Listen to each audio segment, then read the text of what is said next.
Hello everyone, आज की इस क्लास में हम एक्सरसाइज नंबर 8.2 करने वाले हैं। लेकिन एक्सरसाइज नंबर 8.2 करने से पहले आपके लिए इंपॉर्टेंट हो जाता है ट्रिग्नोमेट्रिक रेशोज का जो टेबल है। की वीडियो मैंने आपकी बना दी है, तो आप जो डिस्क्रिप्शन है वहां पर आपको लिंक मिल जाएगा या आई बटन पर आपको लिंक मिलेगा, तो वहां से वो वीडियो देख सकते हैं और उसकी हेल्प से इस एक्सरसाइज को आसानी से कर सकते हैं।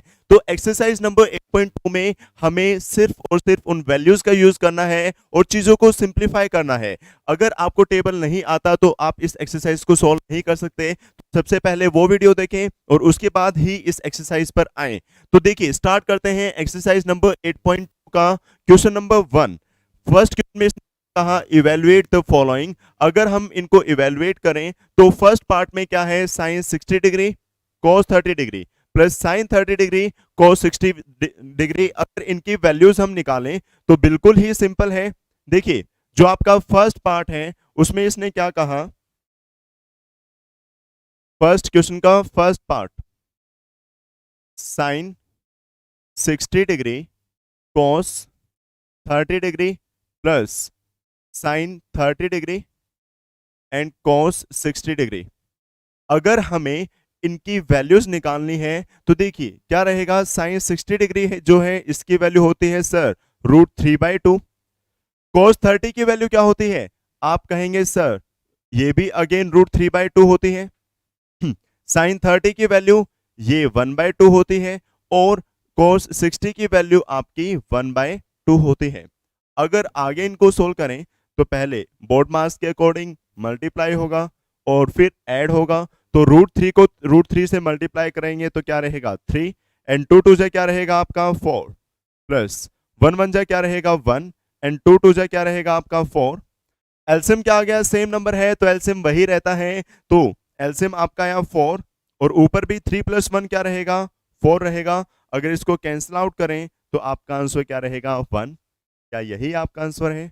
हाँ जी सर, बिल्कुल यही हमारा आंसर रहेगा। तो उम्मीद है जो फर्स्ट पार्ट है वो आपको अच्छे से समझ में आया। तो एक बार इसको नोट डाउन करें, उसके बाद सेकंड पार्ट की तरफ बढ़ते हैं। सेकंड पार्ट में इसने कहा 2 tan स्क्वायर 45 डिग्री, क्या चीज 2 tan square 45 degree plus cos square 30 degree minus sine square 60 degree. इसकी वैल्यू हमें निकालनी है। आपकी स्टेटमेंट क्या है, 2 tan square 45 degree plus cos square 30 degree minus sine square 60 degree. तो इसकी वैल्यू आपकी क्या रहेगी, बिल्कुल ही सिंपल है। वैल्यूज पुट करें तो 2 एज इट इज। tan 45 की वैल्यू क्या होती है सर 1 होती है, तो 10 का स्केयर है तो क्या रहेगा 1 का भी स्केयर रहेगा। ऐसे ही cos 30 की वैल्यू क्या होती है, आप कहेंगे सर √3/2 और इसका स्केयर था तो हमने स्केयर लिखा।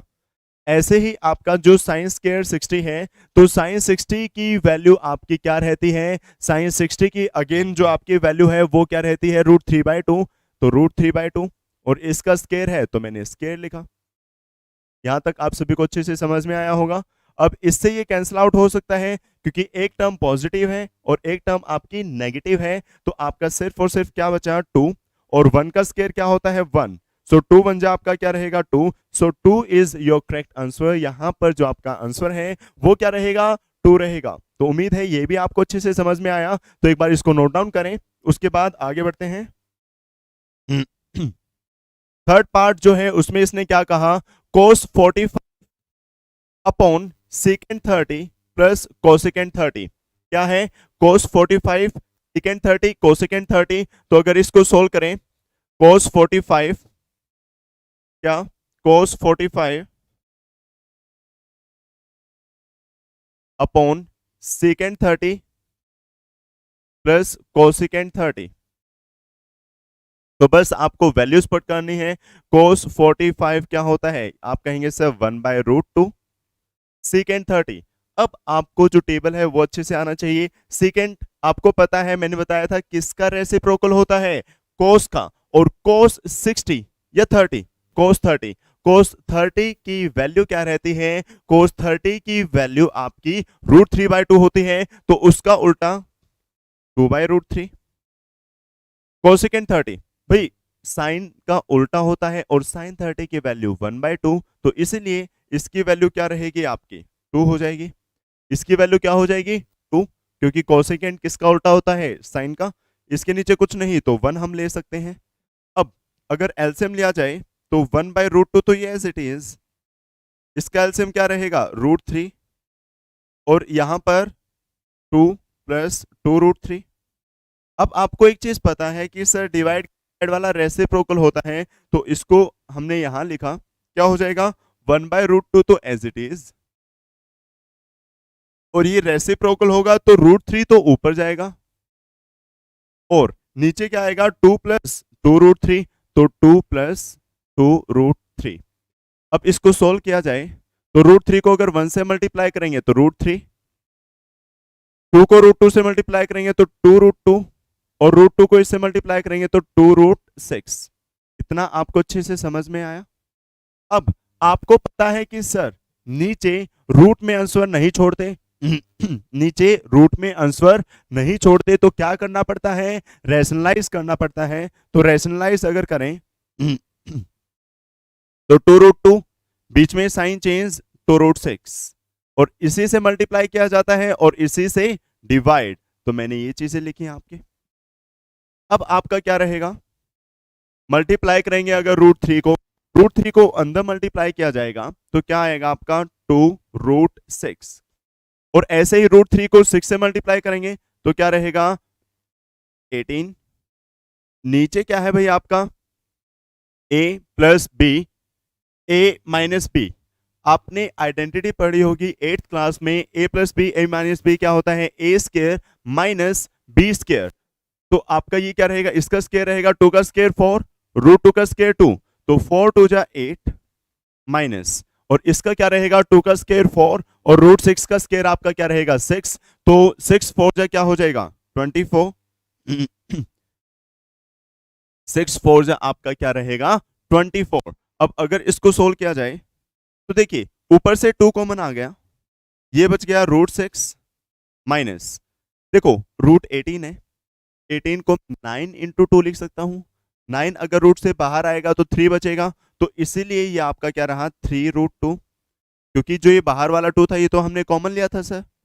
8 माइनस 24 क्या रहेगा आपका माइनस का 16, इससे कट होगा तो 8 बचेगा। माइनस को ऊपर ले आओ, माइनस को ऊपर लेके आएंगे तो ऊपर वाले साइन चेंज हो जाएंगे, तो क्या आ जाएगा 3√2 तो प्लस का हो जाएगा और जो √6 है वो कैसा हो जाएगा माइनस का, और नीचे क्या बचेगा आप कहेंगे सर 8, तो 3√2 minus √6 upon 8 is your correct answer. उम्मीद है ये आपको अच्छे से समझ में आया, तो एक बार इसको नोट डाउन करें, उसके बाद आगे बढ़ते हैं। नेक्स्ट जो है आपका भाई फोर्थ पार्ट। तो फोर्थ पार्ट में क्या है आपका sine 30 tan 45 minus cosecant 60 upon secant 30 plus cos 60 plus cot 45। इसकी वैल्यूज आपको यहां पर निकालनी है। तो अगर इसको सॉल्व करेंगे साइन 30 की वैल्यू सर आपने अभी तो बताया कि 1/2 होती है, tan 45 की वैल्यू सर 1 होती है, और कोसिकेंट 60 सर कोसिकेंट जो है साइन का रेसिप्रोकल होता है। किसका रेसिप्रोकल होता है साइन का रेसिप्रोकल होता है, और साइन का रेसिप्रोकल साइन 60 की वैल्यू √3/2 होती है, तो उसका रेसिप्रोकल क्या रहेगा 2/√3, क्या रहेगा 2/√3।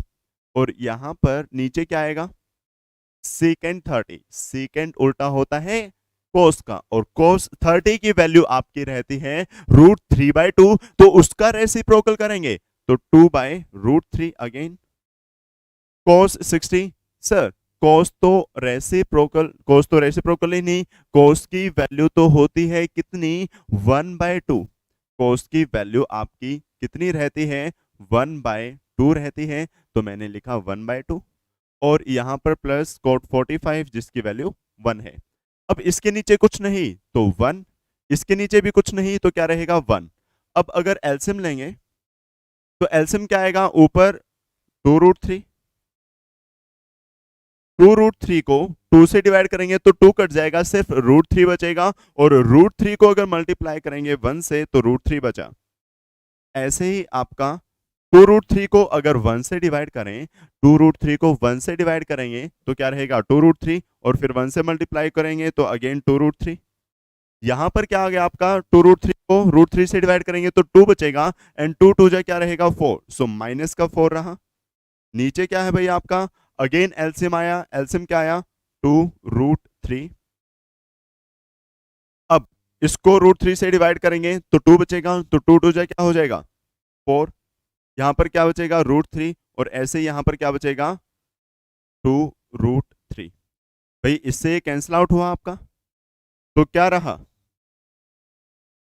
इस चीज को भाई मैं यहां लिख रहा हूं, तो क्या रहा 3√3 माइनस 4, और नीचे क्या रहेगा 3√3 प्लस 4, तो 3√3 प्लस 4। इतना क्या आपको क्लियर है? अब क्या करते हैं भाई, रैशनलाइज करते हैं। अगर अगर आपके जो चीजें हैं नीचे रूट में हैं तो उसको हम क्या कर सकते हैं, रैशनलाइज कर सकते हैं। तो यहां पर अगर रैशनलाइज किया जाए तो क्या रहेगा, साइन चेंज होगा, तो 3√3 माइनस 4 अपॉन 3√3 माइनस 4। ऊपर तो क्या हो गया, मल्टीप्लाई करेंगे तो a माइनस बी का होल स्क्वायर, यानी कि मैं क्या लिख सकता हूं 3√3 माइनस 4 इसका होल स्क्वायर, और नीचे क्या आएगा a plus B A minus B, यानी कि a square minus B square, तो क्या रहेगा a का स्क्वायर 3 का स्क्वायर 9, और √3 का स्क्वायर 3, तो 9 3 जा 27, 9 3 जा क्या रहेगा आपका 27, एंड 4 का स्क्वायर क्या रहेगा 16। ऊपर अगर सोल्व किया जाए तो a माइनस बी का होल स्क्वायर है, तो a square plus B square minus 2ab, तो क्या रहेगा, इसका स्क्वायर तो आपका आया क्या 3 का स्क्वायर 9, √3 का 3, 9 3 जा 27 प्लस 4 का स्क्वायर 16, और माइनस 2ab, तो माइनस 2ab, 3 2 जा 6, 6 4 जा 24, सो 24√3, और 27 माइनस 16 11 बचेगा, तो ये आपका कितना आ गया, ये आ गया भाई 53 या 43, 43, और माइनस 24√3 बाई 11, तो this is your correct answer. ये यहां पर आपका करेक्ट आंसर रहेगा। तो एक बार इसको भी नोट डाउन करें, उसके बाद आगे बढ़ते हैं। उसके बाद जो फिफ्थ पार्ट है, फिफ्थ में इसने क्या कहा, 5 cos square 60 degree, 4 secant square 30 degree, minus 10 square 45, sine square 30 plus cos square 30। तो यहां पर अगर इसको सोल्व किया जाए तो डायरेक्ट मैं वैल्यूज पुट कर रहा हूं यहां पर। अगर वैल्यूज को पुट किया जाएगा तो क्या रहेगा भाई, 5 cos स्क्वायर 60, तो 5 as it is cos 60, cos 60 की वैल्यू क्या होती है, आप कहेंगे सर 1/2, और अगर इसका स्क्वायर है तो स्क्वायर 1/2 का स्क्वायर 1/4 रहेगा, तो इसलिए ये 1/4 मैंने लिखा। उसके बाद प्लस 4, तो 4 सीकेंट स्क्वायर 30, सीकेंट 30 की वैल्यू, सीकेंट उल्टा होता है आपका cos का, और cos 30 की वैल्यू क्या होती है, cos 30 की वैल्यू आपकी √3/2 होती है, तो उसका उल्टा 2/√3, और इसका स्क्वायर है तो क्या रहेगा 2/√3 का स्क्वायर, 2 का स्क्वायर 4, √3 का स्क्वायर 3, एंड 45 की वैल्यू 1। नीचे क्या रहेगा साइन 30, साइन 30 की वैल्यू आपकी 1/2 होती है, तो इसका स्क्वायर क्या रहेगा 1/4 प्लस cos 30, cos 30 की वैल्यू आपकी √3/2 होती है, और उसका स्क्वायर 3/4, तो क्या आ गया भाई 5/4, ये क्या आ जाएगा 4 4 16, 16/3 माइनस 1, और नीचे क्या आएगा 4/4, यानी कि 1 हो जाएगा, नीचे 1 लिखा गया। अब एलसीएम क्या आ गया, इसके नीचे कुछ नहीं तो 1, एलसीएम सर रहेगा 12, एलसीएम क्या रहेगा 12, अगर 12 को 4 से डिवाइड किया जाए तो 3, तो 5 3 जा 15 प्लस ये 16 4 जा 16 4 जा क्या रहेगा, और ये क्या रहेगा 12, तो इसको अगर सोल्व किया जाए तो क्या रहेगा आपका 67/12, क्या रहेगा 67/12। So this is your correct answer. तो उम्मीद है ये भी आपको अच्छे से समझ में आया होगा, तो इसको भी एक बार नोट डाउन करें। तो भाई आपका जो फर्स्ट क्वेश्चन है वो कंप्लीट हो चुका है। उसके बाद बढ़ते हैं सेकंड क्वेश्चन की तरफ। सेकंड में इसने क्या कहा है, choose the correct options and justify your choice. First part में 2 10 30 प्लस अपॉन 1 प्लस 10 के, देखो 2 एज इट इज, 10 30 की वैल्यू 1/√3, 10 30 की वैल्यू क्या रहेगी भाई 1/√3। उसके बाद 1 एज इट इज प्लस 10 30 की वैल्यू 1/√3 और इसका स्क्वायर 1/3 बचेगा।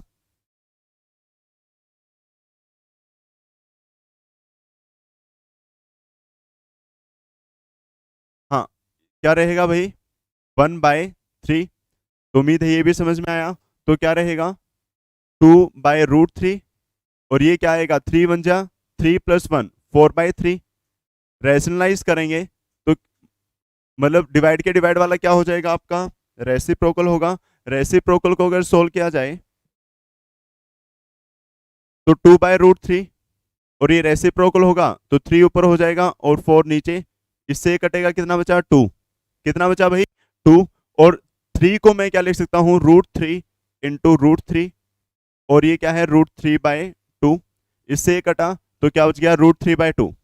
तो आपका आंसर क्या रहेगा √3/2। अब ऑप्शन से देखिए कि किसकी वैल्यू √3/2 होती है, किसकी वैल्यू √3/2 होती है। आपको पता है सर साइन 60 की वैल्यू, साइन 60 की वैल्यू √3/2 होती है, इसलिए आपका करेक्ट आंसर ए रहेगा। आपका करेक्ट आंसर क्या रहेगा ए। बल्कि जो cos 60 इसकी वैल्यू क्या होती है 1/2, तो ये आपका आंसर नहीं हो सकता। tan 60 की वैल्यू √3, ये भी आपका आंसर नहीं। साइन 30 की वैल्यू 1/2, तो ये भी आंसर नहीं। तो इसीलिए आपका करेक्ट आंसर क्या रहेगा ए। नेक्स्ट देखिए 1 - 10² 45 अपॉन 1 + 10² 45। अगर इसको सोल्व किया जाए 1 - 1045, 1045 की वैल्यू सर 1 होती है, तो इसीलिए मैंने यहां पर क्या लिखा 1 और नीचे क्या रहेगा 1 + 1045, तो इसकी वैल्यू भी 1 और 1 का स्क्वायर 1, 1 - 1 0 और 0/2 क्या रहेगा 0।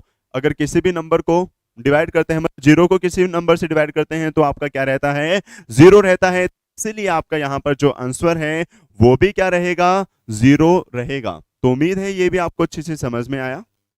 उसके बाद जो है ये 0 आया है, तो 0 देखिए कहां पर है 0 डी आंसर में है, तो इसलिए आपका आंसर क्या रहेगा 0। क्योंकि 10 90 नॉट डिफाइन होता है, तो ये आंसर नहीं, 1 भी आंसर नहीं है। 10 साइन 45 1/√2 होता है, तो आपका करेक्ट आंसर क्या रहेगा 0। नेक्स्ट देखिए भाई जो थर्ड एंड फोर्थ पार्ट है, थर्ड पार्ट में इसने क्या कहा साइन 2a 2 sin a के इक्वल है, क्या ये ट्रू है, और ट्रू है तो किस एंगल के लिए ट्रू है। अगर देखो मैं a की जगह 0 पुट करता हूं तो क्या आएगा 2 0 जा 0, 2 0 जा 0, तो साइन 0 0 रहेगा, तो लेफ्ट हैंड टर्म 0 आ गई। ऐसे ही जो राइट हैंड साइड है यहां पर 0 पुट करेंगे, साइन 0 क्या होता है 0 और 2 0 जा भी अगेन क्या रहेगा 0, 0 0 के इक्वल होता है, तो इसीलिए आपका आंसर क्या रहेगा 0। तो आगे आपको करने की जरूरत ही नहीं। अगर आप बाकी ऑप्शंस को भी देखते हैं तो देखिए 30 पुट करेंगे तो 32 जा 60, साइन 60 की वैल्यू होती है √3/2, ये left hand side I. Right hand side में अगर पुट करेंगे तो साइन 30 की वैल्यू 1/2, 2 को 1/2 से मल्टीप्लाई करेंगे 1, तो ये इक्वल नहीं होता, तो इसलिए आपका आंसर ए ही रहेगा। ये आपके आंसर नहीं होंगे। आप वैल्यूज पुट करके कमेंट करके मुझे बताना कि अगर 30 पुट करेंगे तो इक्वल रहेगा या नहीं। ये तो मैंने सोल्व करा दिया, आपको 45 और 60 डिग्री पर भी खुद चेक करना है और मुझे बताना है कि इक्वल आया या नहीं। नेक्स्ट जो है भाई आपका फोर्थ पार्ट, तो फोर्थ पार्ट में इसने क्या कहा 2 10 30, 10 30 की वैल्यू सर अगेन 1/√3 होती है और 1 - 10² 30, ये क्या रहेगा 10 30 की वैल्यू 1/3, 1/√3 होती है। स्केयर करेंगे तो 1 का स्केयर 1 और √3 का स्केयर क्या रहेगा 3। अब अगर इसको सोल्व किया जाए तो 2/√3 और 3 1 जा 3, 3 - 1 2, तो ये 2/3 बच गया। अब ये क्या आ जाएगा, डिवाइड के डिवाइड वाला रेसिप्रोकल, तो 3 ऊपर 2 नीचे, इससे ये कटा। मैंने आपको बताया कि 3 को हम क्या ले सकते हैं, √3 इंटू √3, और नीचे क्या है √3, एक एक कटा तो √3 बचा, और √3 किसकी वैल्यू होती है, √3 वैल्यू होती है आपकी 1060 की। किसकी वैल्यू होती है, 1060 की। तो आपका यहां पर आंसर क्या रहेगा, सी, यानी कि 1060, क्योंकि cos 60 आपका क्या होता है 1/2, तो ये आंसर नहीं हो सकता। sin 60 आपका √3/2 होता है, तो ये भी नहीं हो सकता, और sin 30 अगेन 1/2, तो ये भी आंसर नहीं। तो आपका यहां पर करेक्ट आंसर क्या रहेगा, 1060 डिग्री। क्या रहेगा भाई, 1060 डिग्री। तो उम्मीद है ये भी आपको अच्छे से समझ में आया होगा। नेक्स्ट है आपका थर्ड, अगर 10a प्लस बी √3 के इक्वल है, 10a माइनस बी 1/√3 के इक्वल है, तो आपको बताना है कि a और b की वैल्यू क्या है यहां पर आपकी। तो बिल्कुल ही सिंपल है, जो ये 10a प्लस बी है, 10a प्लस बी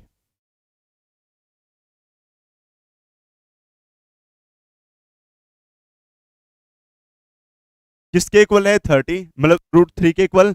और 10 में √3 कब होता है, 10 में √3 होता है जब एंगल 60 डिग्री हो, तो इसलिए इसको मैं 1060 लिख सकता हूं।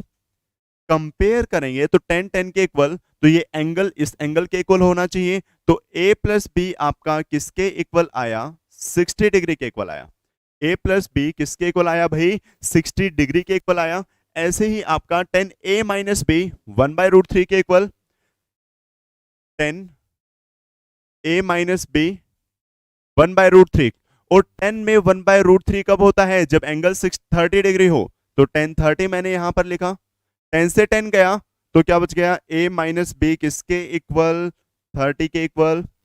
दो इक्वेशन हो गई, सॉल्व करेंगे, b से b कटा, a plus a 2a, 60 plus 30 90, तो a की वैल्यू क्या आई सर आपकी 45 डिग्री। a की वैल्यू क्या रही, 45 डिग्री। और a की वैल्यू किसी भी इक्वेशन में पुट कर लीजिए। मान लो मैं इस इक्वेशन में पुट करता हूं a की वैल्यू, तो 45 प्लस b किसके इक्वल आएगा, 60। ये 45 उधर जाएगा माइनस, तो b किसके इक्वल आ गया, 60 माइनस 45 यानी कि 15। क्या रहेगा भाई, 15। तो आपका आंसर क्या रहेगा, a की वैल्यू 45 डिग्री और b की वैल्यू 15 डिग्री। तो उम्मीद है ये जो थर्ड क्वेश्चन है ये भी आपको अच्छे से समझ में आया। अब इस एक्सरसाइज का लास्ट क्वेश्चन देखिए, फोर्थ। तो भाई फोर्थ में इसने क्या कहा, स्टेट वेदर, भाई आपको बताना है कि इनमें से कौन सा ट्रू है और कौन सा फॉल्स है, एंड जस्टिफाई योर आंसर कि ये ट्रू क्यों है और फॉल्स क्यों है। फर्स्ट पार्ट में साइन a प्लस बी, क्या हम इसको sine a plus sine B लिख सकते हैं, भाई चेक कर लेते हैं। भाई a और b की वैल्यू हम कुछ भी पुट कर सकते हैं। अब यहां पर a और b की वैल्यू मैंने क्या मान ली, a की वैल्यू मैंने मान ली 30 डिग्री और b की वैल्यू मैंने क्या मान ली 60 डिग्री, क्योंकि अगर इक्वल है तो हर वैल्यू पर सेटिस्फाई करना चाहिए। तो अगर LHS में पुट करते हैं तो क्या आ जाएगा, a की वैल्यू 30 और ये 60, तो 30 प्लस 60 90 हो गया। और साइन 90 की वैल्यू क्या होती है सर, 1। तो LHS यहां पर 1 आया, LHS क्या आया आपका 1, तो LHS 1 आ गया। RHS को भी सोल्व कर लेते हैं, साइन a की वैल्यू 30 यानी कि साइन 30 और साइन 60, साइन 30 की वैल्यू क्या होती है 1/2 होती है सर, और साइन 60 की वैल्यू √3/2। भाई इनको ऐड करके तो 1 नहीं आ रहा, तो LHS और RHS इक्वल नहीं है, और जब LHS और RHS इक्वल ना हो तो ये इक्वल कैसे होगा। तो इसीलिए आपका आंसर क्या रहेगा, फॉल्स। जो फर्स्ट पार्ट है उसका आंसर क्या रहेगा, फॉल्स रहेगा। चलो अच्छी बात है। सेकंड देखते हैं, the value of sine theta increases as theta increases, क्या ऐसा होता है कि थीटा इंक्रीज हो रहा है तो साइन थीटा की वैल्यू भी इंक्रीज होगी, जी बिल्कुल। क्यों, साइन में आपकी वैल्यू क्या रहती है, 0, 1/2, 1/√2, √3/2, 0, ये 0.5, ये 1 बाय यानी कि 0. मतलब 5 से ज्यादा आएगा, ये और ज्यादा आया और ये 1 आ गया। तो आपकी देखो वैल्यूज इंक्रीज होती जा रही है जैसे जैसे थीटा इंक्रीज हुआ, यानी कि 0 degree, 30 degree, 45 degree, 60 degree, 90 degree. तो जैसे जैसे थीटा इंक्रीज किया तो साइन थीटा की वैल्यू भी इंक्रीज होती गई। तो इसलिए आपका ये क्या है, ट्रू। सेकंड पार्ट आपका क्या रहेगा, ट्रू। जस्टिफिकेशन आपको मिल चुकी है। थर्ड पार्ट में क्या है, the value of cos theta increases as theta increases. नहीं, क्योंकि cos की वैल्यू उल्टी होती है इसकी। अगर उल्टा लिखें तो 1√3/2, 1/√2, 1/2 और 0। अब देखेंगे तो ये वैल्यू डिक्रीज होती जा रही हैं। ये जो वैल्यूज हैं आपकी डिक्रीज होती जा रही हैं। तो इसने तो सर इंक्रीज कहा है, तो जैसे थीटा इंक्रीज होगा ये इंक्रीज तो नहीं होगा, ये क्या होगा, डिक्रीज। तो आपका आंसर क्या रहेगा, फॉल्स। जो थर्ड पार्ट है उसमें आपका क्या रहेगा, false. Fourth, theta cos theta के इक्वल होता है क्या हर वैल्यू में? नहीं सर, देखो सिर्फ एक वैल्यू में इक्वल है 45 डिग्री पर। सिर्फ कौन सी पर इक्वल है आपका, 45 डिग्री पर इक्वल है। क्या ये इक्वल है? नहीं, यहां पर भी इक्वल नहीं है, यहां पर भी इक्वल नहीं और यहां पर भी इक्वल नहीं। तो सिर्फ एक वैल्यू पर इक्वल होता है। तो आपका आंसर इसका क्या रहेगा, again false. Cot A is not defined for angle A is equal to 0। हाँ, कोट 0 क्या होता है, नॉट डिफाइंड होता है। टेन 0 0 होता है। टेन 0 डिग्री, टेन 0 डिग्री आपका क्या होता है, 0। और टेन रेसिप्रोकल होता है, या फिर हम कह सकते हैं कोट रेसिप्रोकल होता है 10 का। तो टेन 0 का रेसिप्रोकल 1/0 और 1/0 क्या होता है आपका, नॉट डिफाइंड। तो इसीलिए ये आपका क्या रहेगा, ट्रू। तो उम्मीद है आपको एक्सरसाइज 8.2 बिल्कुल अच्छे से क्लियर हुई होगी। नेक्स्ट एक्सरसाइज में हम 8.3 करेंगे। तो अगर आपको ये क्लास अच्छी लगी तो लाइक करें। अगर आपका कोई भी क्वेश्चन डाउट है तो आप मुझे कमेंट में बता सकते हैं, ताकि जब आपकी नेक्स्ट एक्सरसाइज हो तो उस आपका डाउट क्लियर हो। और अगर आपको चैनल मतलब क्लासेस बहुत ज़्यादा अच्छी लगी तो ज़्यादा से ज़्यादा इनको शेयर करें। अगर आप चैनल पर नए हैं तो चैनल को भी सब्सक्राइब कर लें, ताकि टाइम टू टाइम आपको आपकी क्लास की नोटिफिकेशन मिलती रहे। तो मिलते हैं नेक्स्ट वीडियो में, तब तक के लिए bye bye, take care, have a nice day.